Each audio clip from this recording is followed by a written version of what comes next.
grandi navi fuori dalla laguna di Venezia, e quanto hanno deciso poco fa il Ministero dei Trasporti e i rappresentanti delle maggiori compagnie croceristiche in un incontro a Roma. Autonomia del Veneto, la bozza dell'intesa potrebbe essere discussa già domani sera in Consiglio dei Ministri. L'operazione dei ROS contro l''ndrangheta in Veneto, continua l'inchiesta che fa emergere il potere della famiglia calabrese dei multari trapiantata a Verona dagli imprenditori che chiedevano favori a quelli schiacciati. Recuperato uno dei corpi dei 2 sub dispersi da sabato in un lago a Santo Domingo, potrebbe appartenere al 44enne veneziano Carlo Bassi. Mamma 38enne travolta e uccisa da un'auto a Ponte di Piave, la tragedia sotto gli occhi della figlia, sotto accusa la strada poco illuminata, un altro grave incidente a Cessalto, ieri sera un'intera famiglia in ospedale. Le forti parole del presidente di Confindustria Veneto Zoppas ieri sera 20:10, se la crisi è in arrivo gli imprenditori conservino risorse e non facciano investimenti a rischio, speriamo di sbagliarci ma meglio prepararsi al peggio. Dopo le lacrime l'appello del proprietario ai ladri, ritrovata a Santa Maria di Sala la bicicletta di Fausto Coppi datata 1948 e rubata qualche giorno fa a Villa Farsetti. Si chiama Uki Dog, un'app ideata da una padovana per mappare il miglior percorso da fare con il proprio cane ed evitare incontri spiacevoli con altri amici a 4 zampe.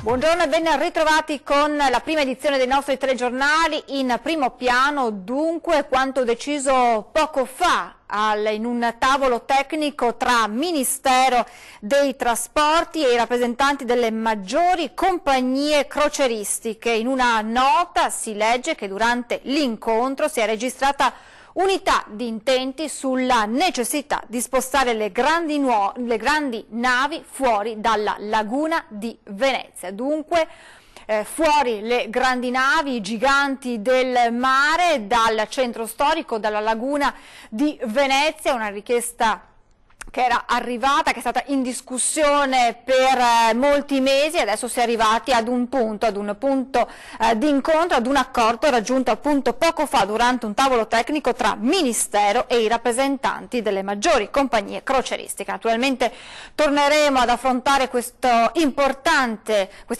decisione nelle prossime edizioni dei nostri telegiornali. E adesso l'autonomia, perché potrebbe essere già discussa domani sera la bozza dell'intesa.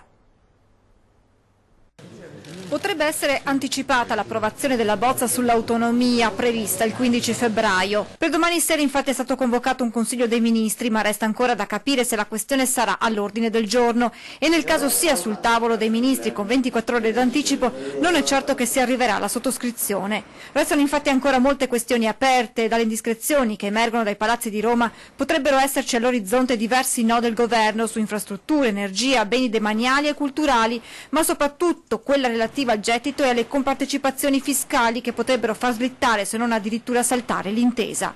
Il Ministro per gli Affari Regionali, Enrica Stefani, ha voluto chiarire che si tratta di una bozza suscettibile di modifiche sulla quale sta ancora lavorando.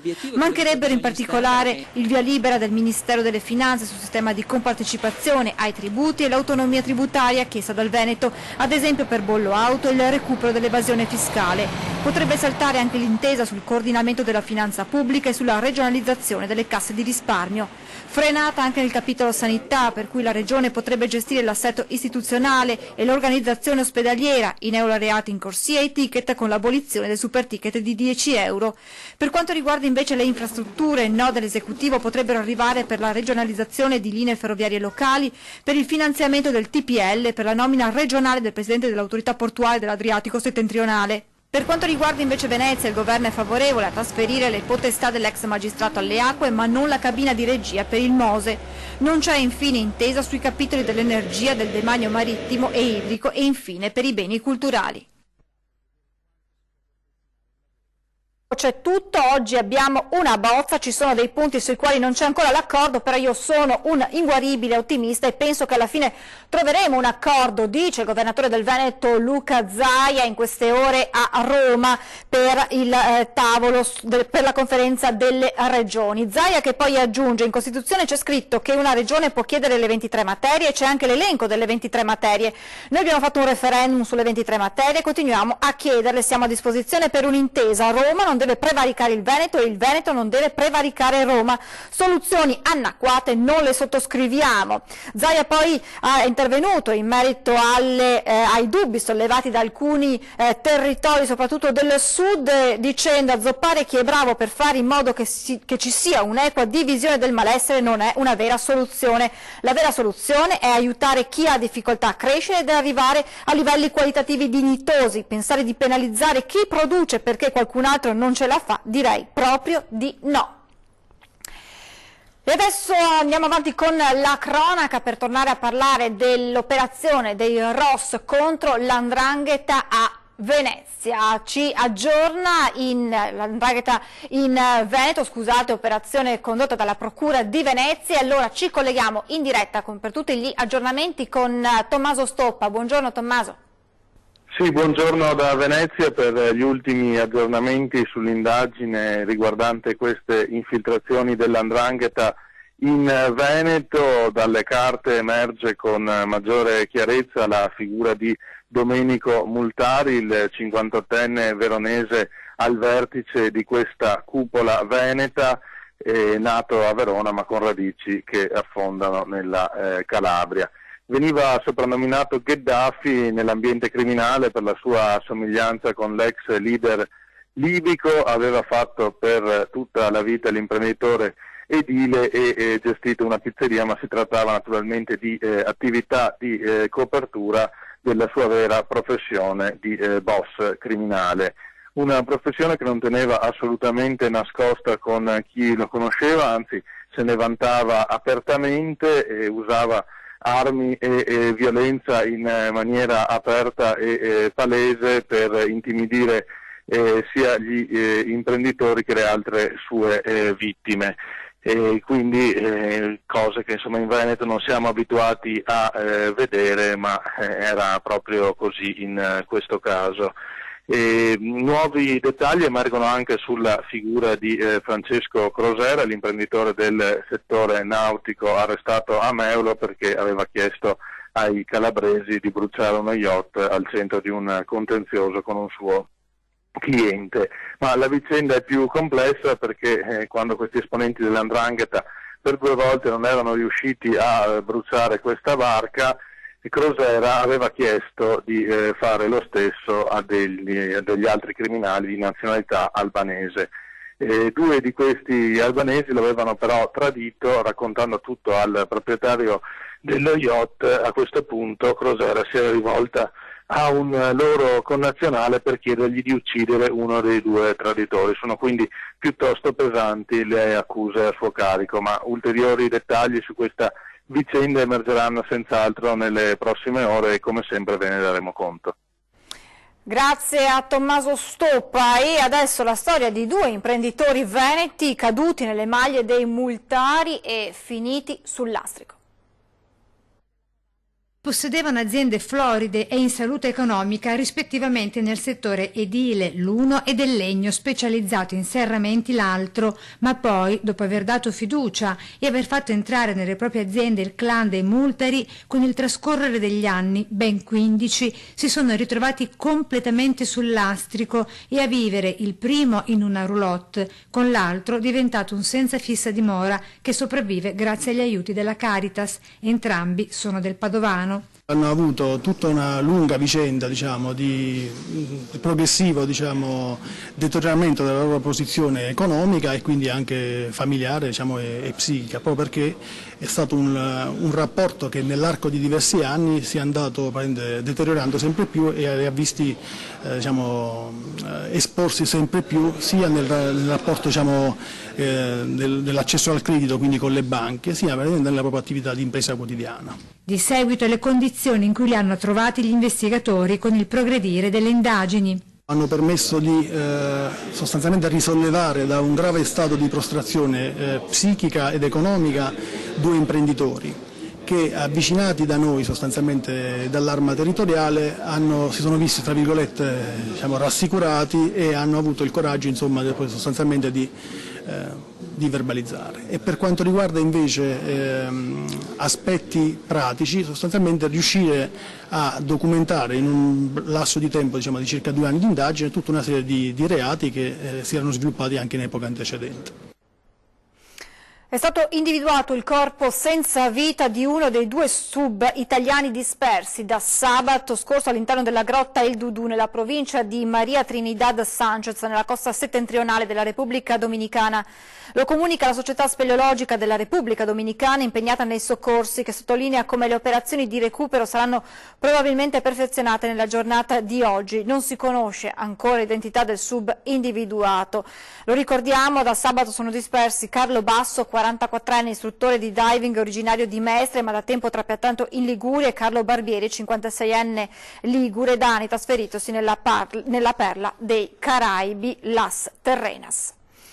Tragedia a Ponte di Piave in provincia di Treviso, una donna di 38 anni è stata travolta ed uccisa davanti alla figlia di 14 anni. La vittima è Florentina Ionita di nazionalità rumena. Mamma e figlia stavano camminando sul ciglio della strada quando un'auto le ha travolte. Il drammatico incidente è avvenuto lungo via Vittoria, nel rettilineo che porta da Levada verso l'incrocio di Busco a Ponte di Piave. L'impatto è stato violentissimo. Florentina Ionita, 38 anni, è morta sul colpo, ferita leggermente la figlia di 14 anni. L'auto, condotta da una donna di San Donà di Piave, proveniva dalla stessa direzione. Quella zona è priva di illuminazione e l'automobilista non ha visto mamma e figlia che camminavano. La conducente si è subito fermata ed ha immediatamente chiamato il 118, allertati anche i vigili del fuoco che sono arrivati per far luce sul luogo dell'incidente. Sul posto anche i carabinieri per ricostruire l'esatta dinamica del sinistro. L'automobilista è stata portata in ospedale in stato di shock. La vittima lavorava come impiegata in uno studio commercialistico a Chiarano. Sul luogo dell'incidente poco dopo è arrivato anche il marito. Si tratta dell'ennesimo incidente mortale sulle strade della Marca. Un altro incidente si è verificato sempre nel Trevigiano, sempre ieri sera, lungo la 4, poco dopo il casello di Cessalto, ferita un'intera famiglia e in ospedale anche l'autista di un'altra vettura. Incidente ieri sera intorno alle 20, poco dopo il casello autostradale di Cessalto in direzione Milano. Coinvolti 3 mezzi, 2 macchine ed un camion. 5 persone sono rimaste ferite, un'intera famiglia svizzera, padre e madre, 2 bambini ed il conducente dell'altra vettura. Sul posto diverse ambulanze che hanno trasportato i feriti negli ospedali di Treviso e Portogruaro. Sul posto 2 squadre dei vigili del fuoco che hanno estratto i componenti della famiglia svizzera rimasti incastrati nella vettura. Rallentamenti e code lungo quel tratto di strada fino alla rimozione dei mezzi. Sul posto il personale ausiliario dell'autostrada e la polstrada per i rilievi del sinistro. Le operazioni di soccorso dei vigili del fuoco sono terminate dopo circa 2 ore. E purtroppo altro incidente sulle strade del Veneto, 3 i feriti, nel sinistro avvenuto tra Piove di Sacco e Codevigo nel Padovano, 2 donne estratte dalle rispettive auto dai pompieri.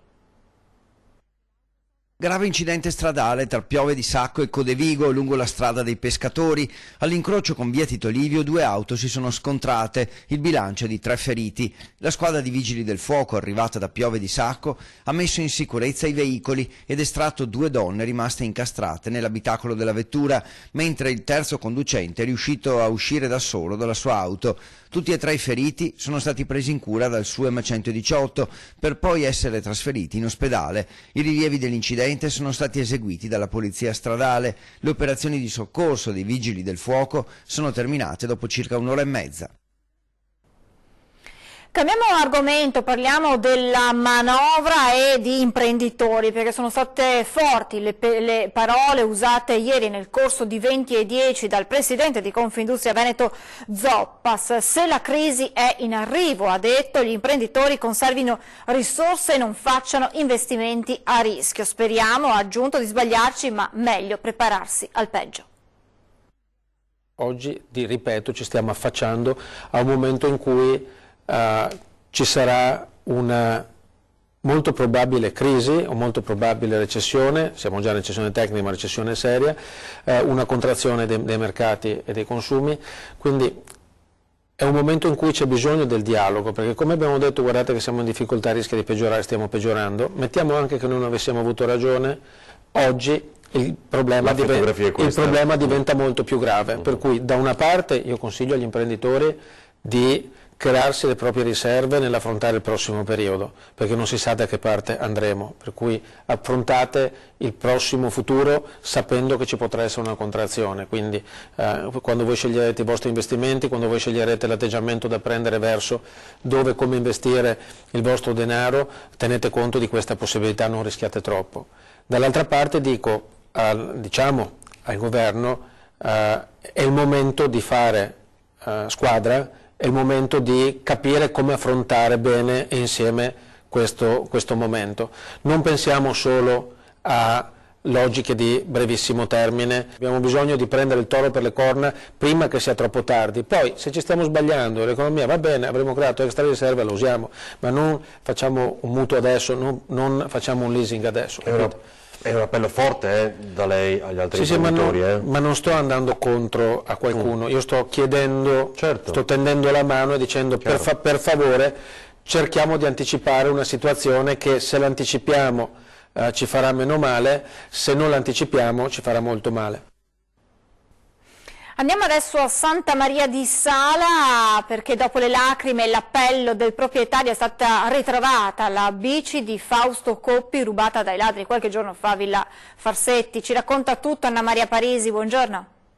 Sì, buongiorno da Santa Maria di Sala con una lietissima notizia. Infatti dopo giorni di appelli, lacrime e confusione è arrivata a lieto fine la storia di Bruno Carraro, l'81enne, l'icona del ciclismo salese e non soltanto, a cui, lo ricordiamo, domenica scorsa era stata sottratta, rubata la storica bici appartenuta a Fausto Coppi con cui vinse la Parigi-Roubaix del 1948, un cimelio storico di incredibile, inestimabile valore nella storia dello sport su due ruote, che Bruno Carraro, tra l'altro cavaliere, che ha speso una vita nel ciclismo, aveva deciso di esporre all'interno di una mostra dedicata appunto alle due ruote in Villa Farsetti a Santa Maria di Sala, per celebrare che cosa? Lo storico arrivo di tappa che ci sarà qui dal prossimo Giro d'Italia di fine maggio prossimo.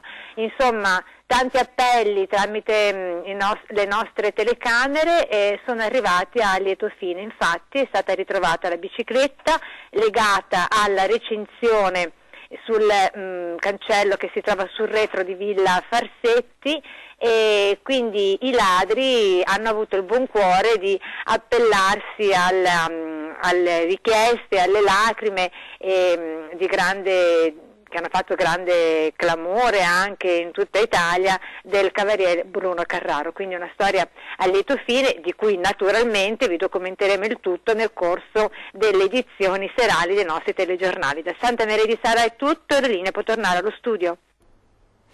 Grazie, adesso ci fermiamo per qualche istante di pubblicità, tra poco.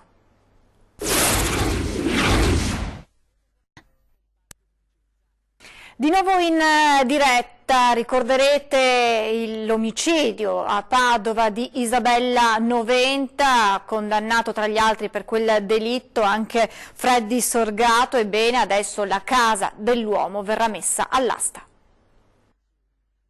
Tra le sue mura Isabella Noventa venne uccisa la notte tra il 15 e il 16 gennaio del 2016. Il 20 aprile andrà all'asta la villa di Freddy Sorgato. L'immobile dovrebbe avere un valore compreso tra i 350 e i 400.000 euro. Il giudice ha chiesto al consulente tecnico delle precisazioni sul reale valore per stabilire poi la base d'asta per la vendita giudiziaria. I soldi che si otterranno saranno utilizzati come anticipo del maxi risarcimento previsto per la famiglia Noventa dopo la condanna dei due fratelli Sorgato, Freddy e Deborah a 30 anni di carcere e di Manuela Cacco a 16 anni e 10 mesi, che mai in questi anni hanno svelato che fine avesse fatto il corpo della povera Isabella. Il giudice dopo la sentenza aveva inoltre disposto come anticipo un risarcimento di 800.000 euro, di cui 500.000 andranno alla madre Offelia, 300.000 al fratello Paolo, altri 100.000 ai nipoti e alla cognata e altri 100.000 all'ex marito di Isabella, Piero Gasparini. Oltre alla villa di Freddy Sorgato, per coprire il resto del risarcimento verranno venduti 4 appartamenti intestati alla società Maison dell'ex ballerino camionista. Nel frattempo il giudice ha ordinato il dissequestro dei 124.000 euro trovati nell'appartamento del maresciallo dei Carabinieri, ex compagno di Deborah Sorgato. Cambiamo completamente argomento con una storia di grande solidarietà che arriva dal Trevigiano, da Conegliano per l'esattezza. Un'operatrice dell'ULSS 2 chiede 30 giorni di ferie solidali per poter assistere il figlio malato. La reazione dei colleghi ha colpito non solo la stessa dipendente ma tutta la direzione dell'ULSS. Sono stati infatti 215 colleghi che si sono mobilitati mettendo a disposizione complessivamente 470 giornate. Si tratta del primo caso di ferie solidali dall'USL, un'iniziativa nata in Francia che permette a chi ne ha bisogno di usufruire di ferie dei colleghi che questi volontariamente cedono in caso di necessità. Una maggiore integrazione tra specialisti e cura nella sanità del territorio, ma anche l'utilizzo di nuove tecnologie per i malati di Parkinson. L'Università di Padova ottiene dall'Europa un finanziamento di 4 milioni di euro.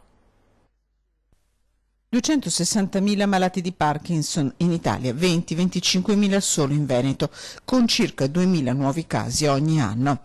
Se la popolazione che invecchia fa aumentare il numero delle patologie neurodegenerative, migliora l'assistenza sia sul fronte delle cure sia su quello della riabilitazione per garantire qualità di vita a pazienti e famiglie.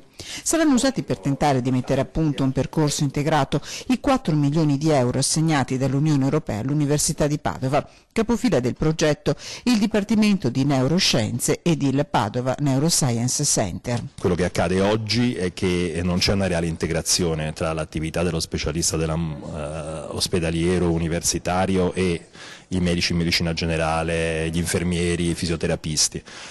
Noi cercheremo di sviluppare delle linee guida proprio e dei percorsi, sfruttando l'esperienza di nazioni che in questo sono un po' più avanti di noi. È soprattutto l'Olanda ad aver creato in questi anni, anche grazie alla collaborazione di grandi aziende private, un modello di assistenza che integra la visita periodica dello specialista con un percorso di riabilitazione fatto a casa o nei distretti del territorio.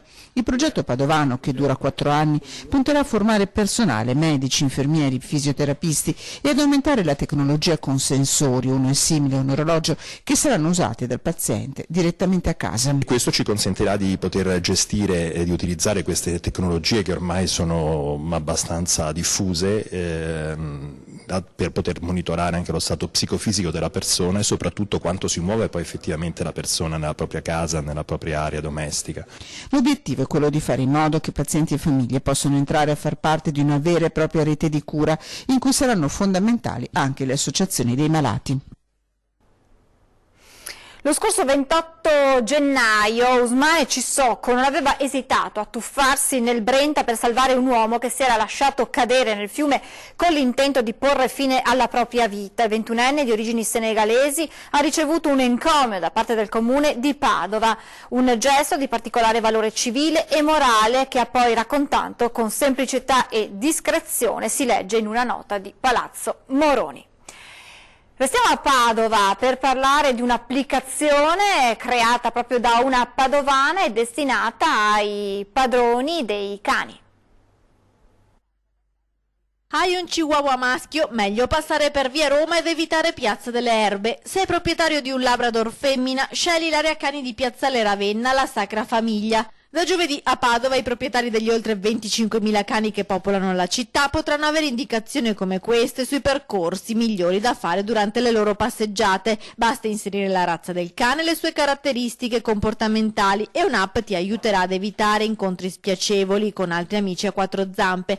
L'app si chiama Uki Dog ed è stata ideata dalla padovana Sara Orlandi. La possibilità appunto di sfruttare il mio tempo in maniera ottimale, decidendo se raggiungere un'area o far dell'altro in base alla tipologia di soggetti presenti in quel momento, era una risorsa importante e lo è per moltissimi proprietari di cani. Sara, da amante ed istruttrice di cani, ha pensato in primo luogo alla sicurezza, vivere in serenità il rapporto con il proprio amico fido, migliorando le interazioni con i propri simili, riducendo quei conflitti spesso spiacevoli e pericolosi in cui si vedono due cani fronteggiarsi e ringhiare. Questo dà al proprietario la possibilità di proteggere il proprio cane da eventi imprevisti o spiacevoli e allo stesso tempo scegliere con che soggetti far interagire il proprio cane e quelli da evitare. Attraverso la geolocalizzazione, inoltre, Ukidog consiglia le aree di sgambamento più vicine e la tipologia di soggetti che la frequenta.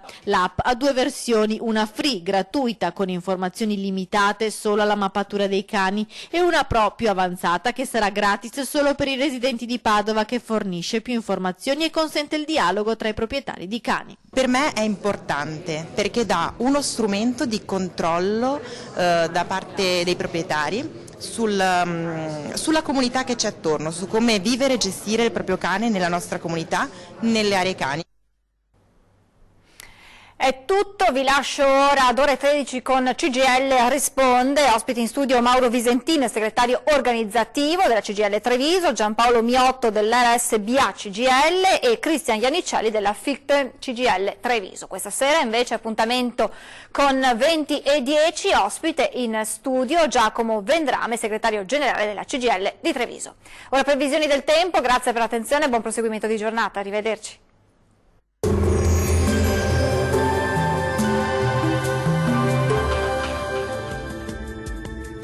Ben ritrovati al meteo. Bel tempo sulle nostre regioni grazie alla presenza dell'alta pressione.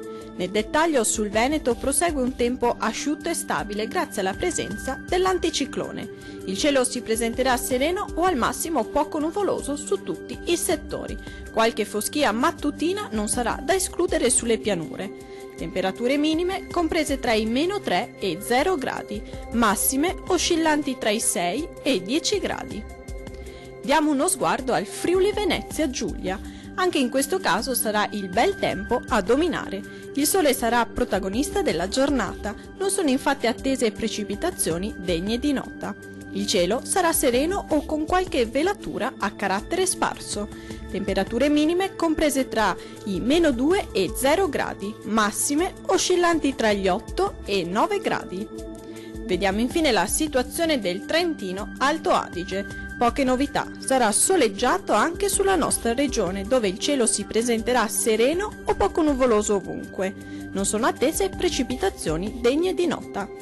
Temperature minime comprese tra i -6 e -1 grado, massime oscillanti tra i 10 gradi.